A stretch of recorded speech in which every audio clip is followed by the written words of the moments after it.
The thing that is worrying Space Command in the US and the UK is that they are talking seriously of abrogating the deep space security, the Space Security Treaty of 1967, by which all parties agreed not to militarize space.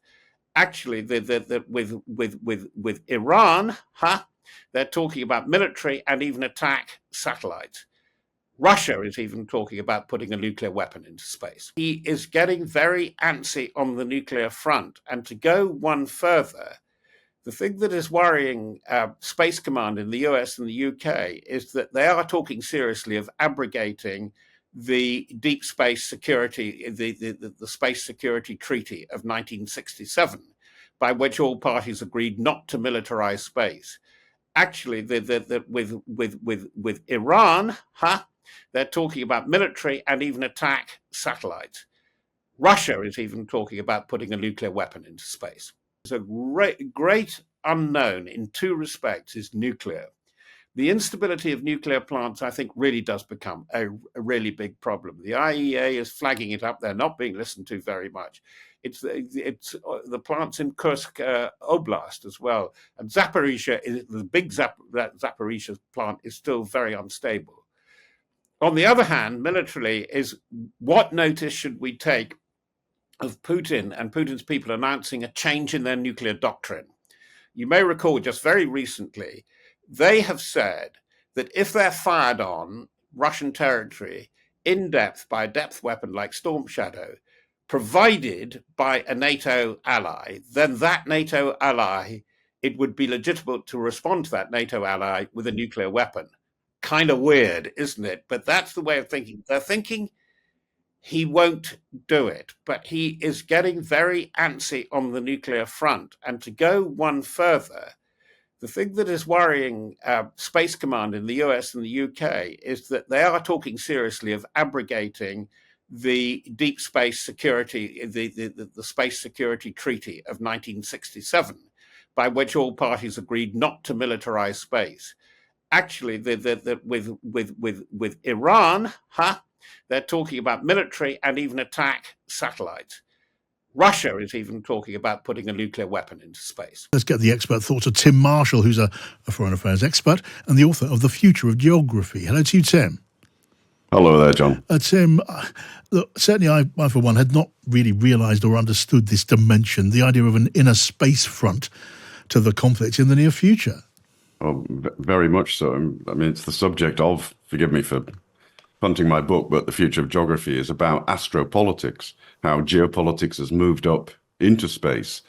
And it's not just the Russians and to a lesser extent the Iranians that are doing it, but this is very, very much part of international relations and indeed warfare. You can't fight a modern war without space assets. A brief example, when Russia invaded Ukraine, they took out some of the internet, the ground stations. Elon Musk's SpaceX flew in Starlink receivers to get the internet from his Starlink satellites, which provides internet from space. And Russia immediately began to what's called dazzle and spoof Mr. Musk's satellites. There's various equipment you can use this to dazzle and try and confuse the satellites.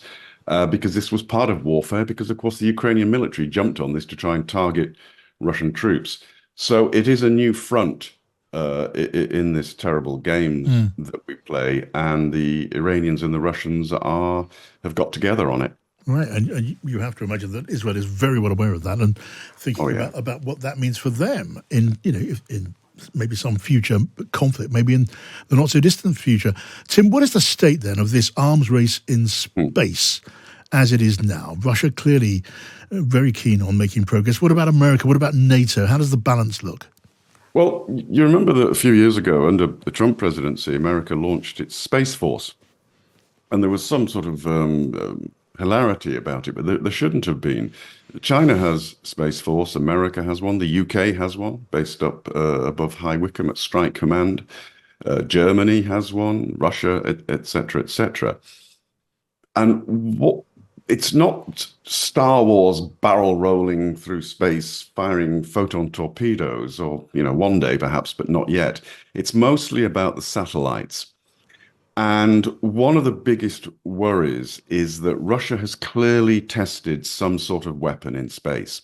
Now, Robert referred to the space treaty. It's the 1967 Outer Space Treaty, which bans weapons of mass destruction in space. But because it was written so long ago, it's not fit for the 21st century, and it has no mention of things like lasers. Because there are now lasers which you could, if you wish to, fit onto a satellite, and you can shoot other satellites. Nobody's done that yet, but it could be done. 2 years ago, 2 years ago, the Russians launched a satellite, quite a large one. And as it was in orbit, its doors opened, and another satellite came out of it. And that went into the same orbit. So, of course, the Americans were watching this very closely. And then, to everybody's surprise, this satellite fired a projectile. Nobody's quite sure what it was, but it fired something out of the satellite. It was clearly a test. And then to bring you up to this year, the Americans are very concerned that the Russians are working on a nuclear explosion in space, a satellite which could explode. And the reason for this is that you can take out a satellite. 4 countries have fired a ballistic missile from the surface of the Earth, and they've hit one of their own satellites, just as a test as you can do it. You can do it. But satellites are getting smaller and smaller. Some of them are the size of a Rubik's Cube, and you put them into a constellation, which forms a constellation of satellites for a network. Very hard to hit one of those. Like I said, it's the size of a Rubik's Cube.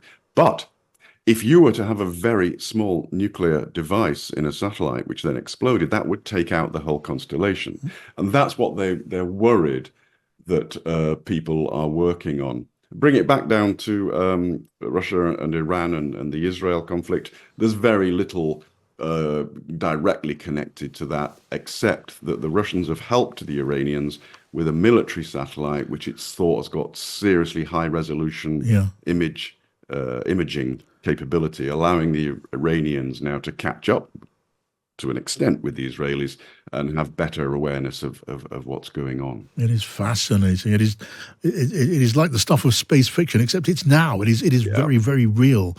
And what about the United Kingdom? Because I'm reading reports today about the deficiencies in Britain's military hardware. It is suggested we lack the anti-missile capability that was so important in the Iranian attack on Israel the other day. Well, that's pretty basic. Two things on that.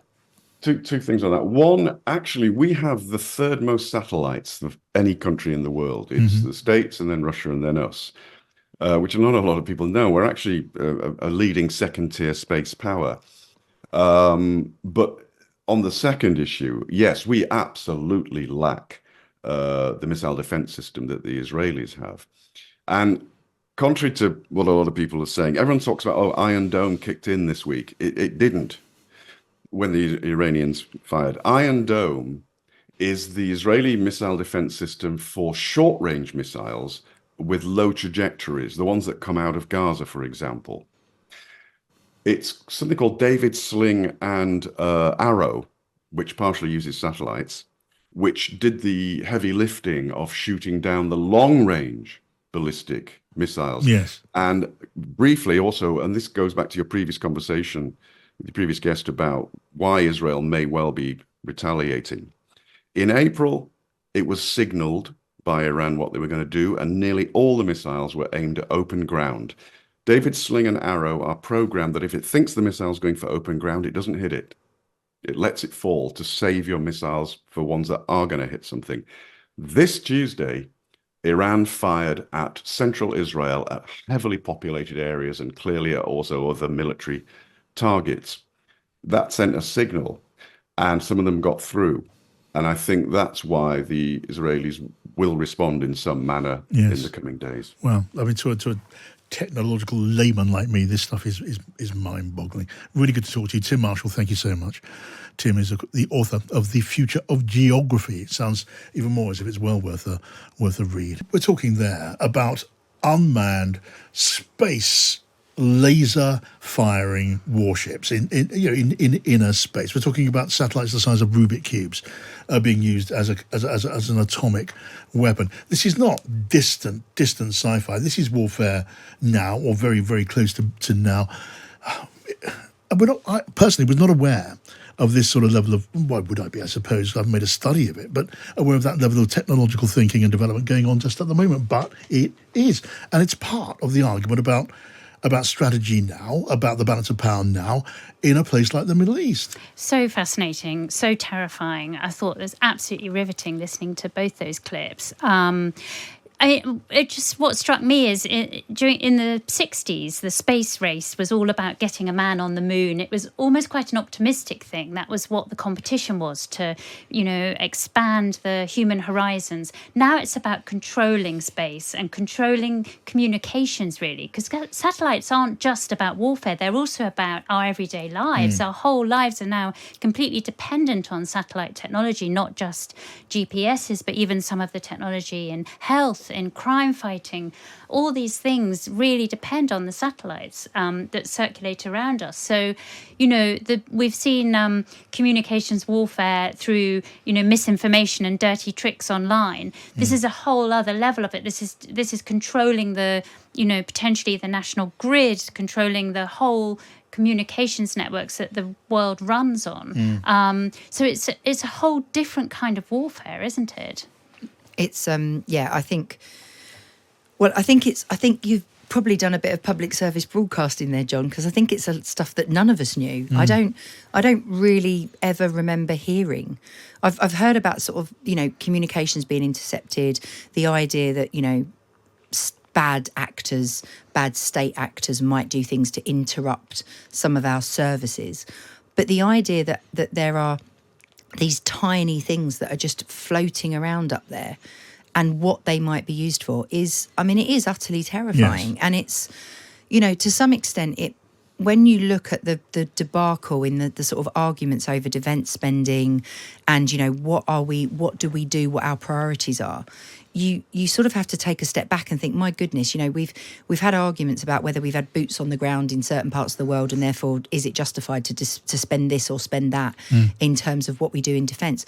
But actually, the scope that defence now covers is just, it's astonishing, really, to think that we're talking about the sort of sizes that you're talking about, things that are floating around in the atmosphere. And the way also that high tech is affecting combat now. In the Middle East conflict, the Israel Defense Force are using artificial intelligence, absolutely extensively in their targeting. So they are putting extraordinary amounts of data through their systems, screening it, sifting it, slicing it and dicing it, and coming up with the location of potential targets in that way. It all happens inside a computer program, and the result is they send out the armament to kill the target they want to kill, quite possibly a drone, which is a very, very familiar part of warfare now in the Middle East and in Ukraine, where Ukraine and Russia, of course, have used these drones for targeting, for filming the battlefield, showing what's going on the battlefield in real time. I sound incredulous. I shouldn't, because in some ways it's almost familiar to us. If you look for it online, the pictures from the battlefield, you see it in real time on your social media. And it's scary. I was talking to Rachel just before we came on air, and I explained that recently, I don't know what's happened to my face shape or whether it was when I did my face recognition on my phone, but recently it hasn't been recognising me. And I think, just a small thing when you're using every day a device and it's recognising your face and therefore it unlocks all your apps, etc. on your phone. But the idea that this stuff is then used in, targeting people, working out where people are, high profile targets that they want to get, when they're looking at, how to take out the leader of this or the leader of that, it's quite, you start to think of the minute detail that they're going down to detect people. And And yet, you know, I mean, I can't get my phone to open some mornings because I must look that horrific the following day. And it's just, you know, I sort of, you play with this tech in a small way in your hand, but you don't have a sense of how it's being used in a completely different manner to basically, you know, to take bad people out, to target, you know, high profile military targets, you know, all of that. It's just phenomenal. And an essential part of the balance of power, the global balance of power in the very near future. Just wanted to dip into that area, get your thoughts on that. Just as you know, like me, as a kind of innocent onlooker to this thing, this story that we knew, frankly, so little. I'm never going to look at one of these cybersecurity people, you know, in a sort of a slightly disparaging way ever again. Well,